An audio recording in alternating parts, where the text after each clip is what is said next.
This epic and equally aesthetically pleasing CPU cooler should not be ignored. Meet the DeepCool AK620 air cooler. In fact, this happens to be one of the more cheaper opponents of the popular and legendary Noctua NHD15.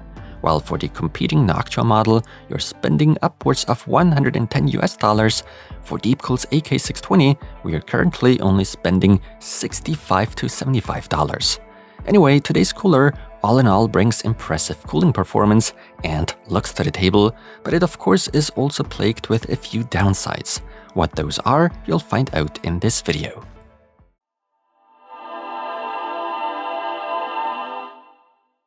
As far as what comes included, looking pretty good. Out of the box, the air cooler already comes pre-assembled, and needless to say, we're getting some high-quality mounting kits, a simple screwdriver, a bit of thermal paste, and a PWM fan splitter cable. Very well, first of all, I'd like to praise DeepCool for their incredible work at designing the AK620. It most certainly is one of the prettiest air coolers I've seen to date with my bare eyes. Once more, proof that it doesn't always have to be RGB lighting in order to be appealing design-wise. At the end of the day, a matter of preference, of course. I also like their awesome chessboard design gimmick directly on the heatsink. The build quality generally appears to be on a high level here. I'd even say the whole cooler is fairly compact, all things considered. While the two towers might appear symmetrical, with the centered heat pipes and base, the outer fan's placement actually makes it asymmetrical. Both towers come with stylish plastic covers on top for a rather unusual, sleek look. The AK620 is equipped with 6 heat pipes in total, sporting a diameter of 6 mm each, respectively. Obviously, we're looking at a nickel-plated copper base here. Furthermore, DeepCool is going with their very own FK120 fans that appear to be fairly well built and also come with proper rubber padding to aid against vibration noise. At max, we're talking of a fan speed of 1,850 RPM and a rather good airflow and static pressure. At the heart of it all, a fluid dynamic bearing. Clearly, all recent CPU sockets are being supported, also including AM5 and LJ1700. The installation onto my test systems, both AM4 and LJ1700, was hassle-free. It went smoothly and very quickly. Our memory height can go up to 43 mm before there's any interference with that outer fan. In the worst case, you'll have to slide that fan up a little, even though that wouldn't look very appealing from an aesthetic point of view, of course. In my case, even with RGB RAM, there's obviously no issues. On the other hand, what I find a bit disappointing is the lack of additional fan clips by DeepCool. So if we ever wish to attach a third fan to the heatsink, we wouldn't be able to do so as easily and conveniently. At least give us the option, DeepCool. All the more excited I am now to dive into the test results, especially since DeepCool, internally at least, states the AK620 should be able to deal with a max TDP of 260 watts. For the first time in years, I'm now introducing 2 test configurations for my CPU cooler testing.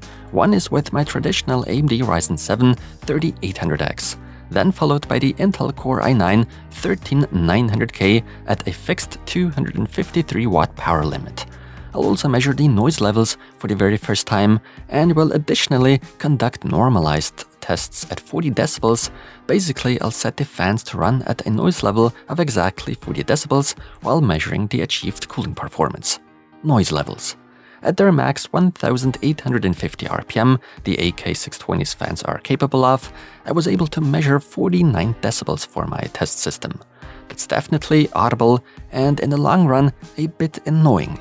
And annoying is the keyword here, because at certain fan speeds there's slight knocking or rather irregularities. They're operating a bit turbulent, something I find a little bit annoying. That's most prominent at max fan speed, of course. At lower speeds, things improve drastically. Temperatures at max fan speed with the AMD 3800X. Here the DeepCool AK620 truly is worth praising. It positions itself at the very top as far as air coolers are concerned, is on par with the legendary Noctua NHD15, and easily keeps up with 240mm AIO liquid coolers. Now let's switch test systems and repeat the same test with the incredibly toasty Intel 13900K. Here you're only seeing a single entry for today, since this is my very first time in this specific test. The AK620 in Cinebench R23 barely manages to keep the 13900K cool. That's one hell of a fight. Now, once we increase the load even further with the Prime 95 stress test, the temperatures I read out with the AK620 cooler jumped up to 97 degrees Celsius, only 3 degrees until we hit the CPU's max temperature. Now, what kind of behavior are we going to see once we lock the noise level in at exactly 40 decibels? The cooler now is operating fairly quietly, but allows the temperatures to climb even further. So in the Cinebench R23 test, we are already looking at a 4 degrees higher temperature than before. It therefore does not really come in as a surprise that the DeepCool AK620 in the Prime 95 test at fixed 40 decibels doesn't stand a chance. The Intel i9 13900K simply is producing way too much heat. Nonetheless, I'm positively surprised the AK620 didn't surrender much earlier. Conclusion. One thing's for sure, DeepCool with their AK620 is offering us a capable air cooler, and it certainly has its right to exist. If it doesn't have to attempt cooling one of the hottest running CPUs out there right now, it will easily keep up with well-performing competitors such as Noctua and the like.